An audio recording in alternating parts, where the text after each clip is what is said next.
Before we get into the night's show, I want to let you guys know tomorrow at 8 p.m. Eastern Standard Time, we are going to have a new series starting called Tuesday Night Free Match, which I go back onto YouTube, look from WWE, New Japan, Ring of Honor, even if WCW has something, and other promotions, Impact Wrestling, of course, and other ones.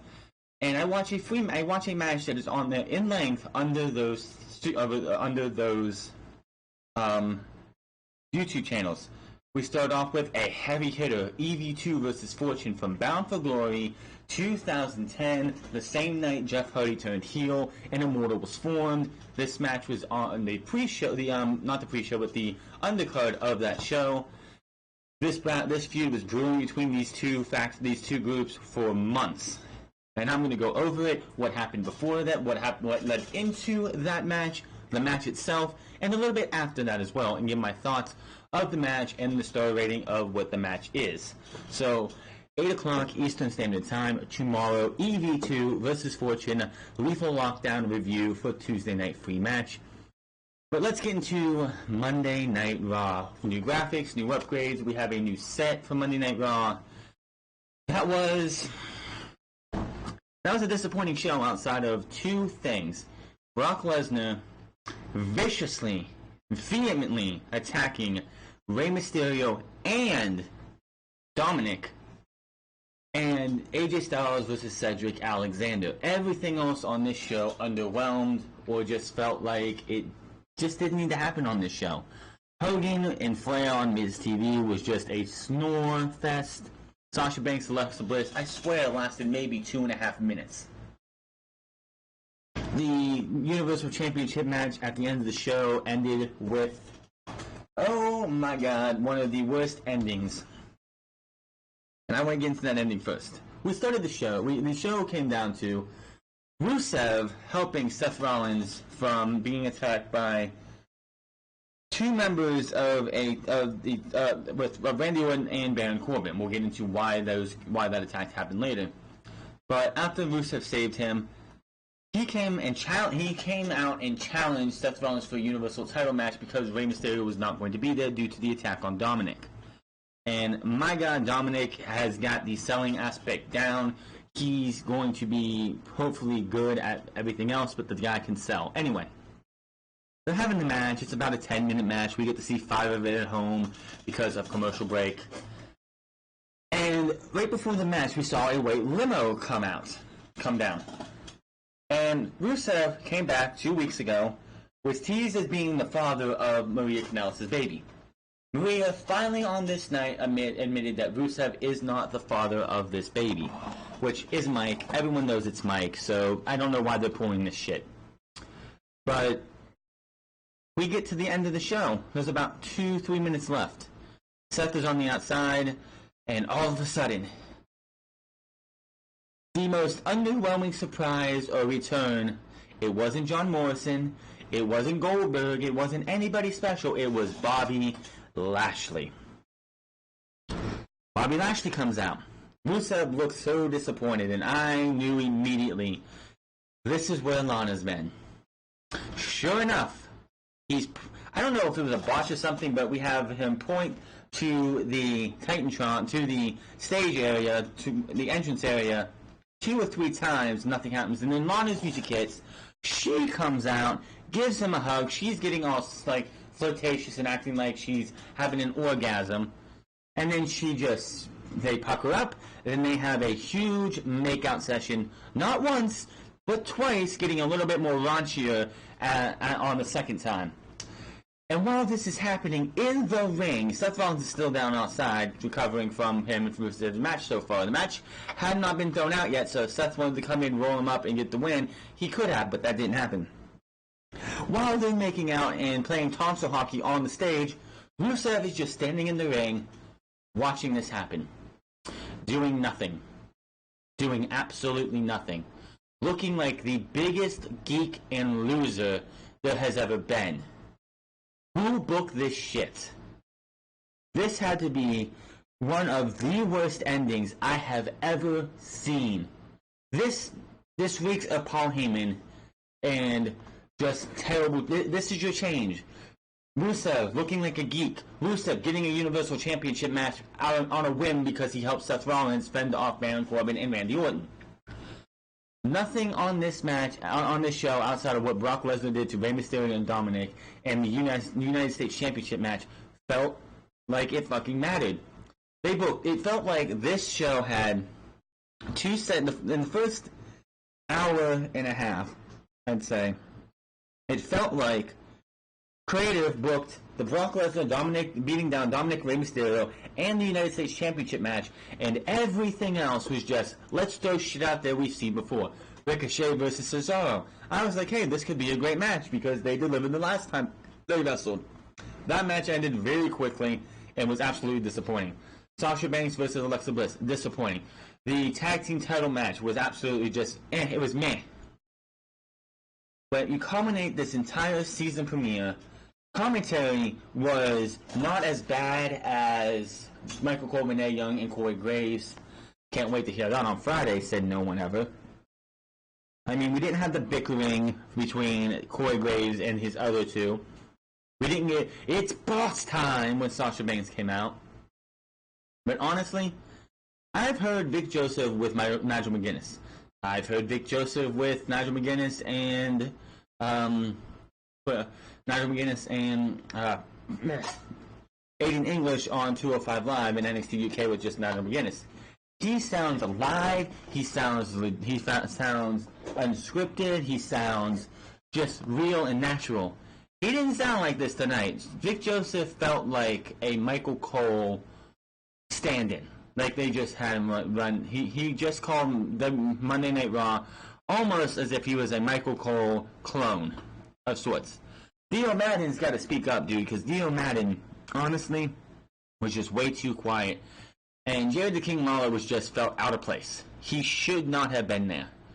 They did not need Jerry the King Lawler for this episode, for Monday Night Raw. Vince McMahon, I guess, wanted a veteran name in there, so you would have a voice that people would recognize and heard before, and want to help guide these two youngsters through a couple months. But Jerry King Lawler, you see like the camera on them a couple times during the night. You have Dio on the left, you have Vic in the middle, and King on the right, and just how out of place Jerry the King Lawler looks. It's just sad. It's sad that they have King out there and they quite honestly don't need him. He brought nothing.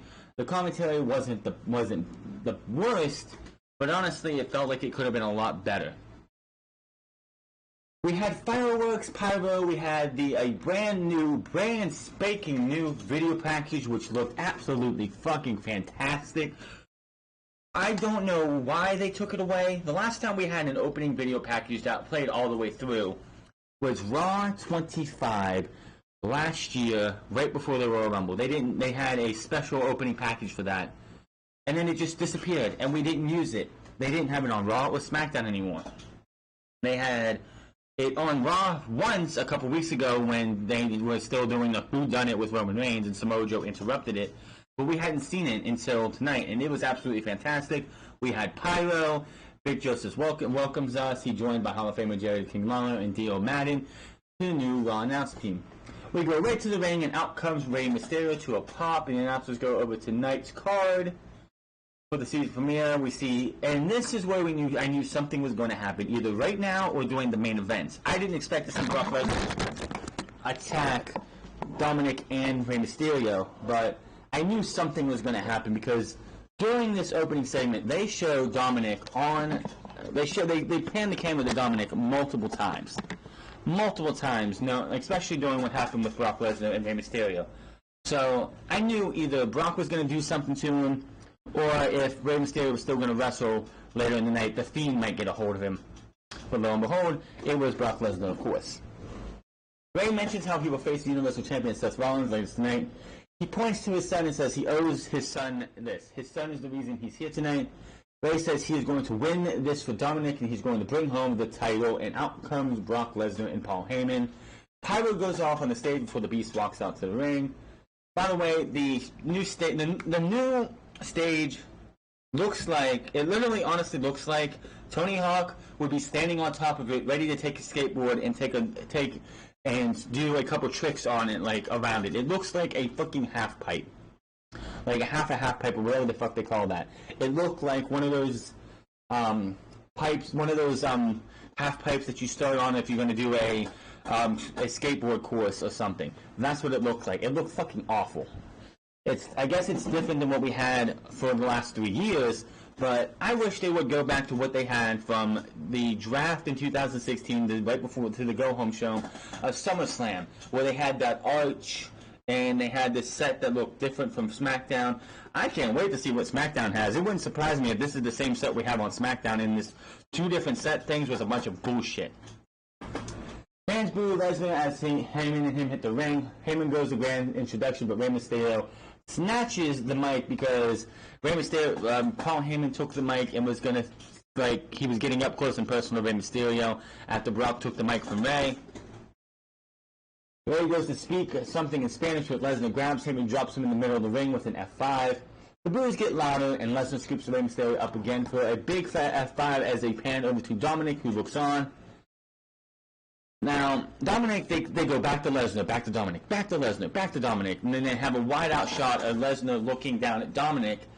So Lesnar exits the ring, stares Dominic down, and Dominic's like, you know what? I'm just going to sit down and not do anything. I'm not going to say anything. I'm not going to bother anything. Lesnar has a little smirk on his face, looks like he's going to leave, turns back around, and grabs Dominic and pulls him over the barrier. He grabs Dominic, looks to get him in the F5, but something goes wrong, and Dominic slides over the top of Brock Lesnar. So he has him, and it looks like a fall-away slam, like he's going to give him a fall-away slam. But instead, he runs him up and back first into the ring post. Fucking love everything that happened in this segment, from the F5 to the end of it, was fucking fantastic. Lesnar grabs Dominic again and rams his back into the ring post and drops him on the floor. Heyman is shocked and tries to calm Lesnar. Lesnar launches Dominic in the ring, as well as we see fans looking on shocked in the crowd. Lesnar manhandles Dominic again as he hits him with a beautiful, and this guy, Dominic, just got put into the position for a German suplex, and he gets tossed back and goes from one side of the ring to the other. He got thrown like he is a fucking, like if he was a rock. Like, Brock Lesnar just took a rock and threw it from one side of the room to the other. He just threw it so fast. He like picked this guy up, and Dominic's like 22, 23 years old. He's a nice-sized dude, and Brock Lesnar's throwing him around like he's nothing. Ray watches the mat. Officials rush down in the ring, and Brock Lesnar's walking over to Dominic again, but Rey Mysterio goes and tries to attack Brock's leg. That doesn't work, so Ray gets dropped with another F5. Lesnar goes to leave, but he's not done as he comes back and nails another big suplex to Ray, and then a big suplex on his son as Heyman squeezes him to stop. Lesnar exits the ring again, and Heyman continues pleading with him. Officials check on Ray and his son as they try to recover. Referees try to back Lesnar up the ramp, but he's coming back to the ring. Unloads on a producer, and then stomps away. One producer, and then stomps away at Finley, who is in the ring. Lesnar manhandles Ray again and kicks him out of the ring along with his son. Lesnar paces around the ring in a mixed reaction, mostly boos. Fans chant asshole at Lesnar now. He takes his shirt off and laughs at the crowd. He takes the shirt, bunches it up, pulls it across, and holds it up as if he's giving you a spoiler that he is winning the WWE Championship on Friday. We see Ray down on the outside checking on his son, who's still laid out. Lesnar marches up the ramp and to the back, and we go to commercial break. Back from break, and we see what Lesnar just did to Ray and his son. Vic says it was borderline criminal, and he thinks the police may have been called. We see how paramedics checked on Dominic during the break and took him away on a stretcher. Ray was at his side, repeatedly apologizing. Vic Joseph says Brock was sending a message to champion Kofi Kingston ahead of Friday's title match on the SmackDown Fox premiere. Now, this was absolutely fantastic. I'm saying right now, Dominic just had, I don't know who booked this, if this was Paul Heyman working with Dominic, Rey Mysterio, and Lesnar, and that was it. These are the four people who worked on this, and like, this was fantastic. I don't know where it goes from here. We could possibly see Rey Mysterio getting involved with the title match on Friday, keeping the championship away from Brock Lesnar only temporarily. I don't know if that would be a good idea or what they're going to do, but I can honestly see Rey Mysterio being on SmackDown this Friday. He's supposed to be at the Fox premiere anyway, so I fully expect during that championship match, maybe the referee's down, maybe there's a ref bump, Rey Mysterio comes in, hit like Brock Lesnar for some reason on the ropes, middle rope, 619. Brock Lesnar eats a Trouble in Paradise, 1, 2, 3. Kofi Kingston keeps the championship. I don't see that happening, but I want to see where this goes. I was actually intrigued, and this was an awesome way to start Monday Night Raw. What wasn't awesome was Sasha Banks versus Alexa Bliss. This match went a little too long, not on Banks' fault, but Alexa Bliss, they just want to try and keep her in these matches as long as she can. This match was not good. Alexa Bliss is not good on her own. Alexa Bliss thrives in the tag team division with Nikki Cross. Bayley and Nikki Cross were banned from ringside.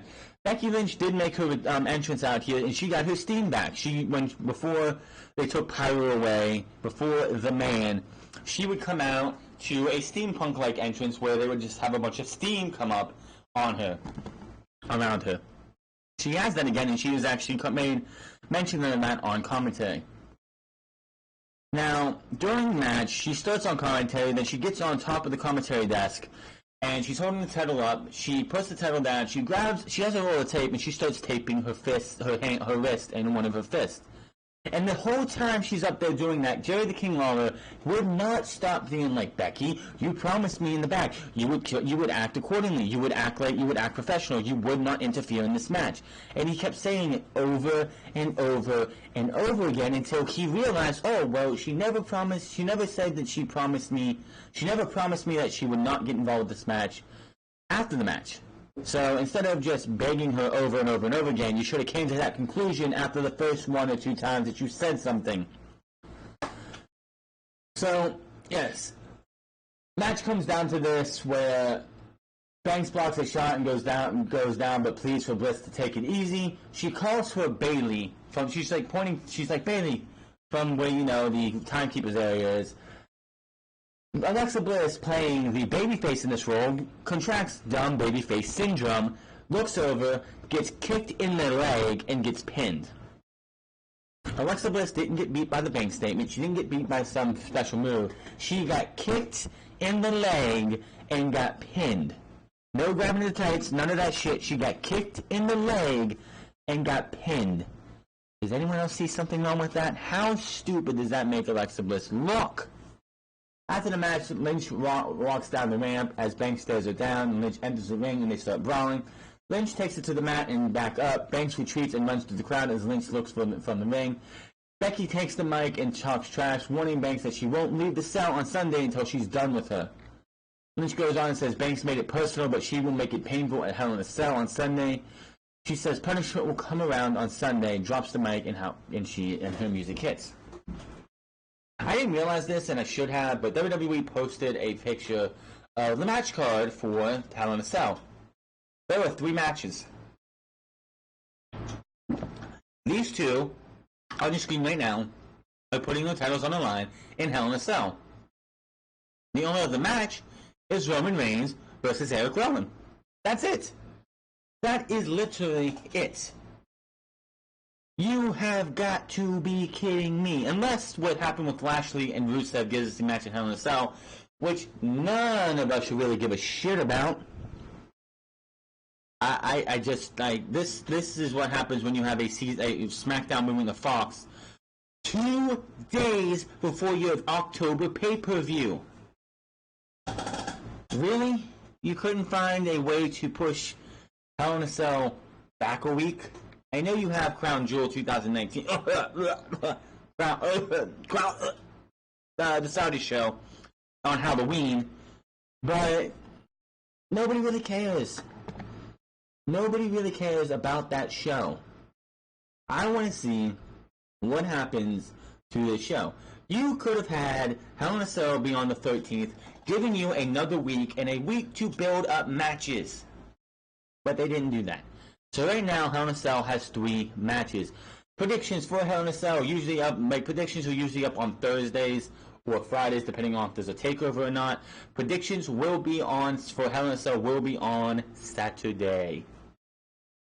So the conflict: Flair, Hulk Hogan on Miss TV. Lalo talks about Rey Mysterio versus Seth Rollins being in the air, up in the air for tonight, and the new Firefly Funhouse episode from Bray Wyatt. Raw Tag Team Championship match: Heavy Machinery versus Robert Roode and Dolph Ziggler. Why did this match even happen? What did Heavy Machinery do to earn a tag team title opportunity? I didn't even hear them even challenge Bobby Roode and Dolph Ziggler to a match for the tag team titles. This just got randomly thrown on here like Friday or Saturday afternoon. Oh, by the way, Heavy Machinery versus Robert Roode and Dolph Ziggler. Why? I just don't get it. Back from break, after we see the tag team champions come out first, which, by the way, why did the tag team champions and the United States champion on this night come out first? Champions come out second. They always come out last, whether it's a 6-man tag match, a fatal 4-way, a 6-pack challenge, or a 1-on-1 match. The challenger or challengers come out, then the champion comes out. Are you kidding me? You just had Clash of Champions where you did it right, I think, every single time, and now you have it where you have the United States champion and the tag team champions come out. At least the fact that you gave Rusev a jobber entrance for his title match, at least he came out first, and then Seth Rollins came out. Give me a fucking break. They plugged The Rock being on Friday Night SmackDown. I don't care. Charlie Cruz is backstage with a look at last week's Firefly Funhouse and how the Fiend Bray Wyatt attacked Braun Strowman during the Strowman versus Rollins main event match. Caruso welcomes Rollins backstage, and Rollins doesn't want to be rude, but he has to interrupt. All he can think about is what Brock Lesnar did to Rey Mysterio and his son. He says Lesnar crossed a line you're not supposed to cross, but he doesn't. Does he shocked? No, because it's Brock Lesnar. Brock Lesnar does whatever Brock Lesnar wants to do. He addresses Hell in a Cell and says he will survive, prevail, walk out as Universal Champion after the fight with The Fiend. But tonight, the season premiere, and Rey Mysterio is in no condition to compete. Rollins says Rey has a title shot waiting for him when he gets better. That's a promise. It says he promised fans tonight that there would be a title match, and this is your chance for someone to step up. He doesn't care who he's facing. He's going to burn it down. And then we go back to the ring for Heavy Machinery, Otis and Tucker versus Roode and Ziggler. I am over the burn it down shit. It was cool when his music hits the first time you hear "burn it down," but him using it as catchphrase, it's cringe as fuck. Babyface Seth sucks. Babyface Seth Rollins is just so cringe-inducing. It's just so mind-boggling how bad he is as a babyface in 2019. This is the guy who, from WrestleMania 34 to SummerSlam 2018, had the best summer of one superstar I think we've set in a very, very long time. Yet 2019 rolls around, and Vic Joseph tonight said something about this being Seth Rollins' MVP year. No, Vic. No. Seth Rollins' MVP year was WrestleMania 31, the Survivor Series 2015. Well, right before Survivor Series 2015 when his knee got blown out. That was his MVP year. Other people can agree too. Seth Rollins' best year was when he was the heel Seth Rollins, part of the Authority, as the WWE champion with that ha ha ha type laugh. The sad news to anybody who doesn't believe this, Seth Rollins, of course, is engaged to Becky Lynch. They're going to be married eventually. And Becky Lynch is one of the most popular superstars in all of WWE on the main roster for sure.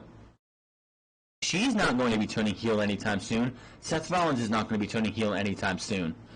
It's just not going to happen. Babyface Seth Rollins is here for the foreseeable future, and you're just going to have to deal with it. Anyway, Rome does his formal ring introduction before the match. Ziggler and Tucker go out at first, and these teams go back and forth. They have a nice long match. Otis goes for the Caterpillar, but Ziggler runs in. Otis spines Ziggler around and slams him. Otis splashes Rude in the corner and then hits a double Caterpillar on both of them. They look like they're going to win with the compactor, but Ziggler hits a super kick on Tucker, then super kicks Otis. Ziggler and Rude turn things around. Ziggler super kicks Rude, and Tucker and Rude follows up with the glorious DDT for the 1, 2, 3. Not a bad match, but this match didn't need to happen. The Wildcard Rule has 2 more shows. Monday night, 3 more shows because the draft is going to be happening on the 11th. It has this Friday SmackDown, next Monday's Raw, and I guess next Friday's the first half of the draft. The Wildcard Rule is to die. I don't give a shit what they want to do with John Cena. John Cena is not to be a free agent. There are no free agents. Nobody is to be on Raw. From SmackDown is to be on Raw, and no one from Raw is to be on SmackDown after the 14th. Well, actually, nobody from SmackDown is to be on Raw after the 11th, and nobody on Raw is to be on SmackDown after the 14th. No ifs, ands, or buts about it. This wildcard rule absolutely has to die. It has killed both Raw and SmackDown. Oh, but the ratings are up for Monday Night Raw and SmackDown Live. Bullshit. Bullshit. The only reason the ratings have been up at all is because the nostalgia acts keep coming back and the diminishing returns keep coming back. Mr. Stone Cold Steve Austin was in Madison Square Garden, and what did the ratings do for that episode? 2.1 million views compared to 2.5 the week before. So don't tell me that the wildcard rule has helped at all.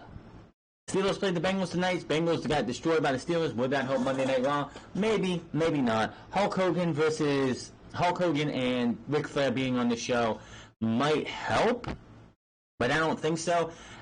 I honestly think that tonight's show is going to have a major drop in ratings after if that segment was it.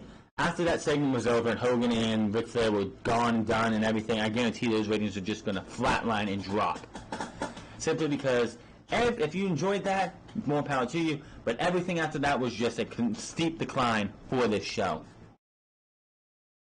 We see Ric Flair, Hogan, and Jimmy Hart walking backstage. We go back and the announcers plug in what's still to come this week, including Total Divas tomorrow, NXT on USA Network, SmackDown on Friday, The Rock and others on Friday, the Hell in a Cell pay-per-view on Sunday.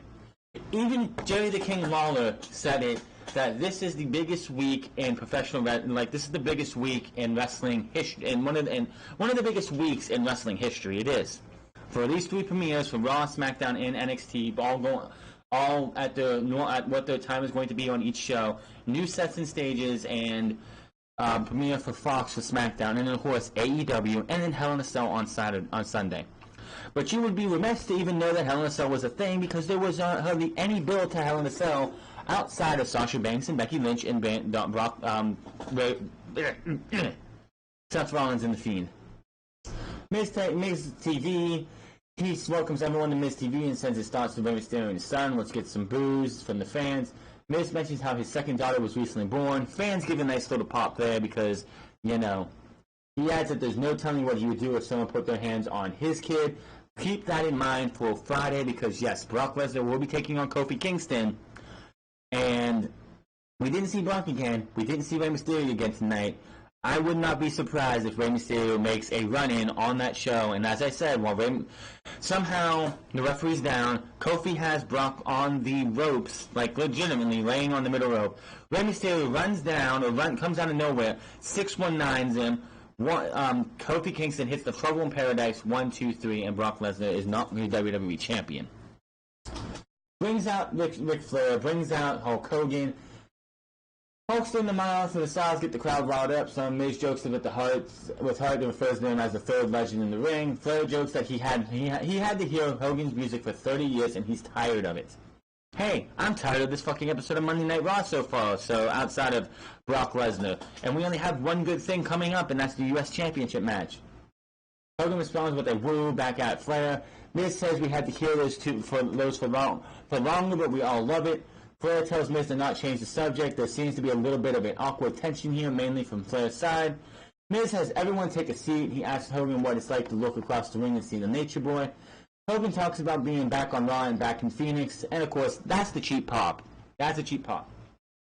Hogan puts Flair over and comments on being back in the ring with greatness, his friend Flair. Flair ends up standing back up and saying no one can touch him in the ring, especially Hogan. Flair says he has no equal in the square circle, and that includes Hogan tonight.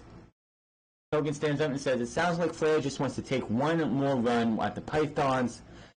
And fans in Phoenix are so stupid. Instead of booing this and be like, no, we don't want this, the fans start popping. The fans want this. Oh my God. Flair asks Hogan if he wants one more shot. Flair bounces off the rope, and Hogan does the gimmick, you, with the point. Hogan tries to calm Flair down, saying they're definitely not spring chickens anymore.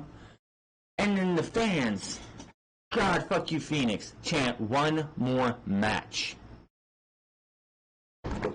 Ric Flair and Hulk Hogan are what, in their 70s? And you want one more match? Are you out of your fucking mind? You people make me fucking sick. You really want to see two guys? We already complain about Triple H getting in the ring at WrestleMania every year, being gassed out 5 minutes into a match.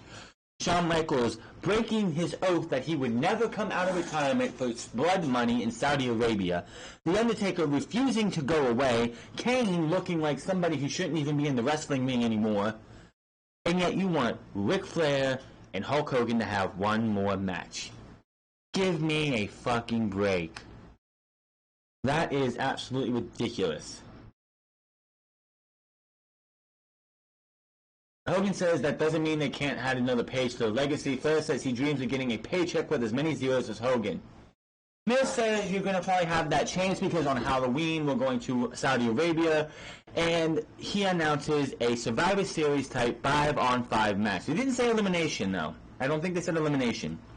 Team Hogan versus Team Flair. Flair and Hogan will be the coaches. Hogan introduces his team captain, who is Seth Rollins. Rollins comes to the ring, taunts Flair with Hogan by his side with the "what you gonna do, brother?" And before Ric Flair can introduce his team captain, I Hear Voices comes on, and out comes Randy Orton, and Ric Flair is just going completely ballistic because that's his team captain.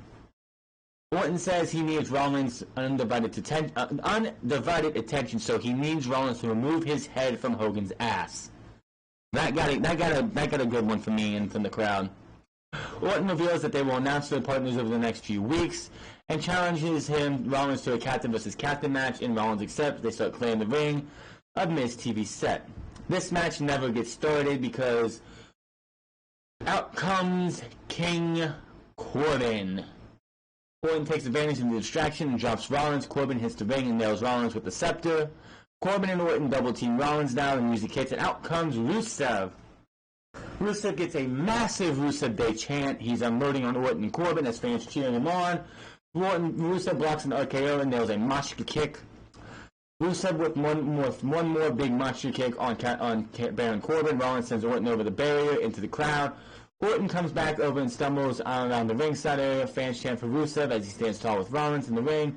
Real American starts back up as Rollins and Rusev join Hogan on stage. So it looks like Team Flair is right now Randy Orton and King Corbin, and Team Hogan is Rusev and Seth Rollins. But do you care? I'm not watching that show. I am abstaining myself from those shows because those shows are not something I'm going to be wanting to cover.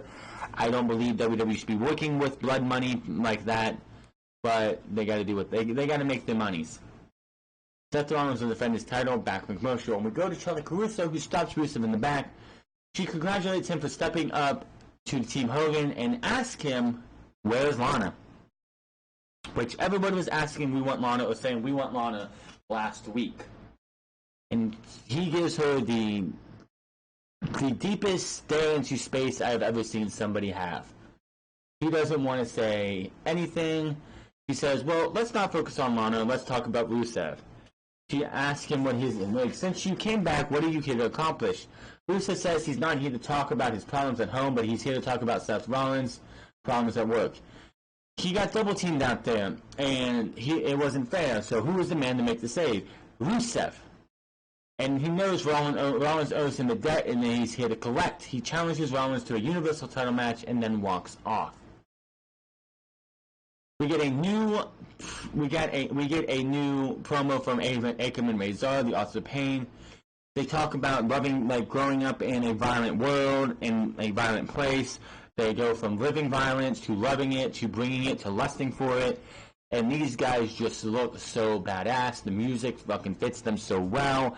This is how you build like monsters like this. These guys are just sitting there telling you in their own language. I like the subtitles. Nice little thing right there. But they're telling you in their own language that they're here to beat ass, kick ass, take names. They love to be brutal. They love to be violent. They are the authors of pain. This is how you do this. I can't wait to see what they do. All I'm hoping is when the Viking Raiders get the tag team titles, which is hopefully what's going to happen at Hell in a Cell, maybe, who knows, or sometime down the road, the AOP, they build up, and about TLC time, you have the Viking Raiders versus AOP for the tag team titles. You give them about 15, 20 minutes, and those four guys, let them go out there and do what they do best, and that would be a hell of a brutal match. Make it a Make it a ladder match. Make it a ladder match. The AOP versus the Viking Raiders, ladder match. Or, I wouldn't do tables match because that just seems like it'd be too easy. I wouldn't say chairs match, but okay, even better. TLC match. But no, I wouldn't do that. That's the main event. Yeah, I'd go ladder match for the tag team titles between the Viking Raiders and AOP. Speaking of the Viking Raiders and rinse and repeat, we had the Viking Raiders versus the OC. Now, when the Viking Raiders were coming out and they went to commercial break, and they're like, they're going to be facing the OC again. I'm like, oh, here we go again. 50-50 booking at its finest because WWE just cannot help themselves. But I was wrong. The Viking Raiders won this match. Hopefully, that is the end of the feud or the mini feud with the OC. Get these guys in line to face Bobby Roode and Dolph Ziggler, and they take the titles off of them by beating Dolph Ziggler, so Bobby Roode can go off on his own, be the heel he needs to be, winning the U.S. title or being the Universal Champion down the road.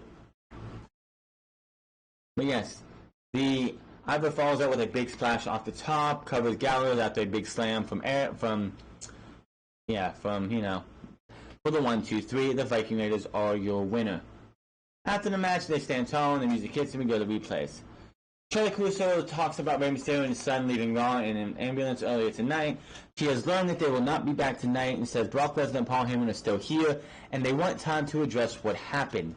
With the way the show went tonight, I don't think Brock Lesnar was there anymore, but definitely Paul Heyman was. I think Brock Lesnar was on his way to Los Angeles, California to get himself ready for Friday night. She mentions the actions about being criminal and that's when Cesaro interrupts and Cesaro asks her, who cares? He didn't see anything criminal. He mocks Rey Mysterio and Dominic. He loved it. He liked it. And only thing that I don't like that Brock Lesnar did is he stopped me from going out there and brutalizing Rey Mysterio and Dominic. And they were here right now. I would, and Ricochet comes through and says, what would you do? You wouldn't do a damn thing. Just because you're like twice the size of you're a little bit, you're 8 inches taller than Rey Mysterio, you're half the man that Rey Mysterio is. He said, I'm literally twice the size of Rey Mysterio, and then Ricochet challenged him to a match. So that was our next match. This match, oh god, this didn't last very long, and I'm so disappointed. These guys were great. The one thing I hate about WWE and the way they do this, everyone should be prepared to wrestle, and there's no reason whatsoever somebody should be going out there and wrestling in their sport, the dress shirt, dress jeans, or dress pants. They have a run sheet in the back, what segment and what's going to happen when the show's going to happen. Cesaro and Ricochet come into the show. They know that they're going to be wrestling this match, even though we don't know it yet, but they do. They know the segment they're going to have beforehand to set this match up. Why is Cesaro wearing dress pants for this match? By the way, Ricochet did get his lasers back or something like that. He does have some kind of special effect now on him at the entranceway, in the ring. Looks fucking awesome. Now get rid of the sound effect, please. Ricochet ends up winning this one with a flying Hurricane Runner, counters. Ricochet counters. Sorry. Cesaro takes a kick, and but blocks the flying Hurricane Runner. Ricochet counters and goes up top. Goes on with the West Coast Pop. 1, 2, 3. He wins. Not very long of a match. I swear this match lasted about maybe 2 minutes. Maybe 3 minutes. Back from break, and it's time for the new Firefly Funhouse segment for Bray Wyatt and his puppet friends. Everybody is just sitting there, just like Gremlin Rabbit, Huskus the Pig Boy, Mercy the Buzzer, and Abby the Witch are all just sitting there shaking, like in fear. They don't like, they're just like shaking, like something's got like the fear of like the devil or something is in them, freaking them out. And you just see Gremlin Rabbit go and he just passes out. He passes away, apparently. Wyatt goes, "Oh, Gremlin Rabbit, no, he's gone." They start doing a doo-doo-doo. He's like, "Oh, well," throws him away. Abby the Witch and the others talk about how they're scared of what will happen at Hell in a Cell. Wyatt tells them to calm down because it's okay to be scared because there's nothing like Hell in a Cell. How damaging the cell is mentally and physically. Wyatt says Seth Rollins will be locked inside the cell with him, the Fiend. He says he will always be here to protect the place and us. He also believes he will come back no matter what, but Rollins won't be so fortunate. Wyatt has a very bad feeling that he cannot wait to hurt Seth. Wyatt says he's going to find him to tell him to be nice to Rollins, and then he starts laughing hysterically because he's like, just kidding. Gets that evil face. Let me in. Bye! And that's the end of the segment. United States Championship match, Cedric Alexander versus AJ Styles. I don't know why this match was happening. This made absolutely no sense why this match was happening, but this match was way better than anything they did at Clash of Champions. This match, I swear, went about 10-15 minutes, it felt like. I don't know, I didn't have a stopwatch or anything on to tell you how long this match went. But this match was freaking awesome. Cedric Alexander does not win the United States Championship, unfortunately, but this match, there were so many times and there's so many false finishes that the crowd got behind this guy, expecting him to actually win. Like, the bell rings, and just like, unlike, like, it was the reverse of what happened at Clash, where Cedric Alexander got a hot start and get a Michinoku driver at the beginning. AJ got the hot start this time, takes him down with the kick, and this match just was so great. Which, by the way, before this match, they did their introduction, as they do.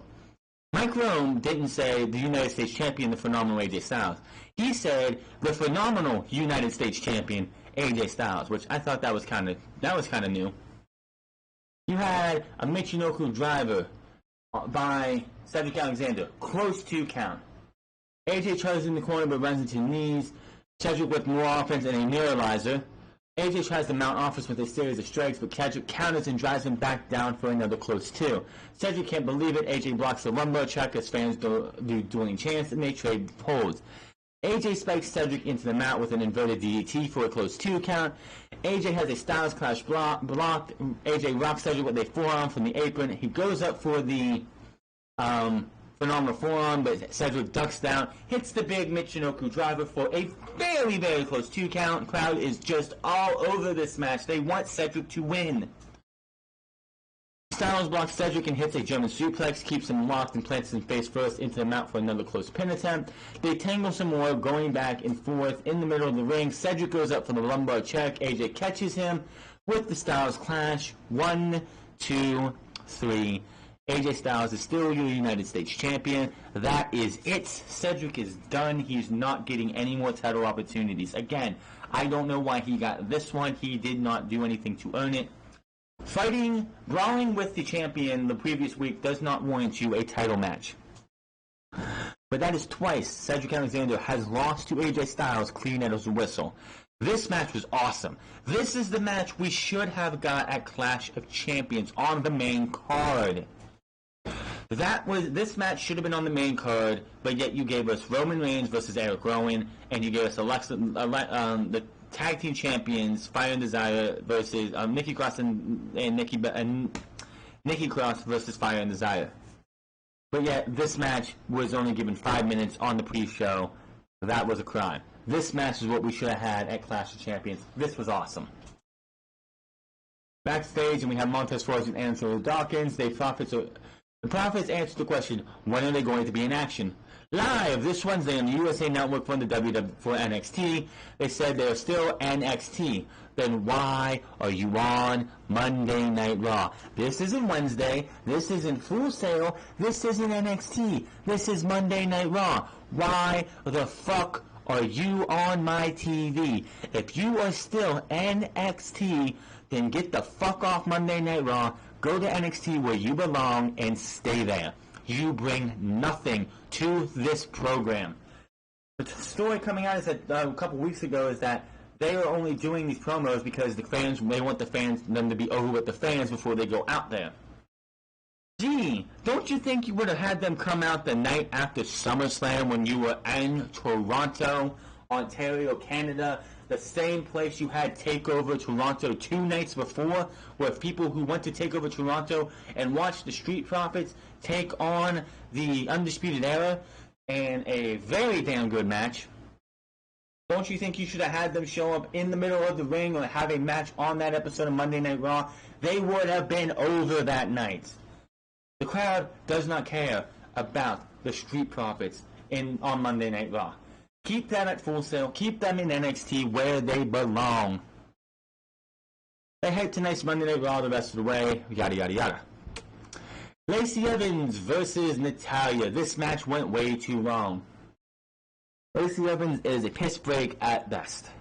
Lacey Evans screams, pre-show, main event, not on the main cards ever again. Natalya screams she needs to fucking retire. She has nothing left to give us in WWE. Lacey Evans wins this one with a roll up and what they said was a handful of tights, but Natalya has a full bodysuit, so I don't know how you're going to get a handful of tights on that. Really don't care. This is, if you were drinking a drink, or if you were drinking coffee, beer, liquor, pop, or any type of thing, water, orange juice, milk, don't matter. If you were drinking a lot of that during the show and was holding yourself for this match, this was your piss break match. Back from break, and Bitch Jokers looks at John Cena's new partnership with FitOps, which is announced on Ellen earlier today to help veterans. So, I don't know much of the details about that. Go check out John Cena's Twitter account. I'm pretty sure it's all over that. We look back what happened with Brock Lesnar did to Rey Mysterio and his son Dominic earlier tonight. Sarah Schreiber is backstage trying to get a word with Lesnar. Paul Heyman says, you don't get to interview Brock Lesnar. I speak for Brock Lesnar. He admits Lesnar's actions were reckless. I can't deny that. And he apologizes to Mysterio's family, but he don't blame them. He says, blame Vince McMahon and other officials for allowing him to book Lesnar on the Raw season premiere. Heyman says Lesnar is in fight mode. He's going on about Lesnar is a legit tough guy, and no one else in sports can do anything to him. He goes on about what Lesnar will do for the WWE Champion Kofi Kingston on Friday's SmackDown premiere. He hypes Lesnar up some more and says he will be the new WWE Champion on Friday night. There was a report that came out that I have not read, and I'll talk more about it probably on Unscripted this Sunday, that WWE is looking to do Cain Velasquez versus Brock Lesnar. They were going to be in the Staples Center on Friday. You have a few... They don't want to give Brock Lesnar the WWE Championship, but they want to have him there for that match. They have a lot of ways they can do this. They set it up with Rey Mysterio coming in to cost in the match. If they sign Cain Velasquez to them, or sign him a one-day contract to do something with them to tease, there's that. Or Brock Lesnar wins the championship, and we just go from there. SmackDown's main event has gotten very, very interesting when it comes to this WWE Championship match. Unless this is the way they open the show, because Brock doesn't want to be in the Staples Center and pass that match. I don't know. We'll have to wait and see. But SmackDown has gotten interesting with the entire fact that we have the 4-horsewoman tag team match again, which, again, should not have happened in Madison Square Garden if you were just going to do it on the premiere. You have a ladder match, career loser leaves WWE ladder match. God, when was the last time they did a loser leaves match? And Brock Lesnar versus Kofi Kingston. And, of course, Eric Rowan versus Roman Reigns. But who wants to see that match again? Why can't we get Luke Harper versus Roman Reigns? That's the match we should be getting because Luke Harper cost Roman Reigns the match at Clash. Why hasn't that match happened? Why? Charlotte Caruso is backstage with Maria Kanellis. She congratulates Maria and asks about Rusev recently getting involved. Maria can't believe Charlie is asking her about Rusev because he's not the father of the baby, and plus, he has enough to worry about with issues at home. She walks off, says, "What is wrong with you?" and walks off. Sasha Banks runs in and says, "Give me that mic. Give me that." She says she has words for Becky Lynch. She says she's not man enough to beat her, and talks about how she will make her tap out in Hell in a Cell because no man will win her match. There's been only one other Hell in a Cell match, and I've been in it. So no man is going to beat me in my match. We see a white limo pull up, and I'm thinking, don't be Vince McMahon, don't be Vince McMahon, don't be Vince McMahon, don't be Vince McMahon. And by the end of the night, I was like, why wasn't it Vince? Why wasn't it Vince? Why wasn't it Vince? Why wasn't it Vince? We go to the ring, and out comes Rusev, who is in the ring before we come back for commercial break. He's taunting Randy Orton and Baron Corbin, who were on the stage, and he's like, "What happened to your chair?" Because for some reason WWE decided we're going to bring that crushed throne out there to say, "Hey, look, the King is here. King Corbin is here, and his throne is already destroyed by Chad Gable." This match was, again, a 10-minute match. We didn't get much of it on TV because they had the match started. They went to commercial break about a minute in. Oh, I'm sorry, yeah. Rusev catches Rollins in mid-move and handles him. Rollins ends up on the outside trying to recover. And they say, we're going to commercial break. And before we get to commercial break, then a graphic of The Fiend pops up. And then we go to commercial break. So that was like, whoa. That was like, if that's the only time we see The Fiend tonight, awesome, but of course not. Back from break, and Rollins ends up hitting a blockbuster.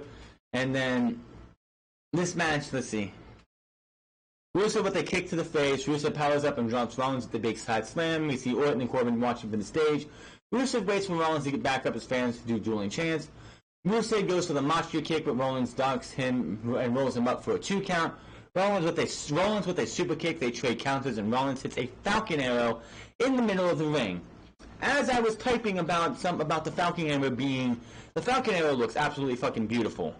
I don't know who used to use the Falcon Arrow as a finisher, whether it was in WWE, Impact Wrestling, which I don't think it was.